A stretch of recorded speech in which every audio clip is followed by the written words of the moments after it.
மிகவும் சிறிய வயதிலேயே இந்திய அணியில் இடம்பெற்று அடுத்த சேவாக் என ரசிகர்களாலும் கிரிக்கெட் விமர்சகர்களாலும் புகழப்பட்டவர் பிருத்வி ஷா.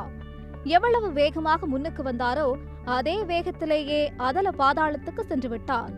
25 வயதாகும் பிருத்வியை கடந்த IPL ஏலத்தில் எந்த ஒரு அணியும் எடுக்கவில்லை.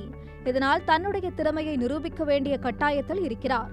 இந்த நிலையில் ரஞ்சி தொடரில் அதிவேக இரட்டை சதம் அடித்து மீண்டும் ஃபார்முக்கு திரும்பியிருக்கிறார். மகாராஷ்டிரா அணிக்காக ஆடிவரும் இவர் சண்டிகர் அணிக்கு எதிராக 156 பந்துகளில் 222 ரன்களை குவித்து அசத்தியிருக்கிறார். பிருத்வி ஷா 141 பந்துகளில் அடித்த இரட்டை சதம்தான் ரஞ்சி கோப்பை வரலாற்றில் 2வது அதிவேக இரட்டை சதமாக இருக்கிறது. இதற்கு முன் 1985ஆம் ஆண்டில் பரோடா அணிக்கு எதிராக ரவி சாஸ்திரி 123 பந்துகளில் இரட்டை சதம் அடித்திருந்தார். இதுதான் தற்போது வரை ரஞ்சி கோப்பையில் அதிவேக இரட்டை சதமாக இருக்கிறது.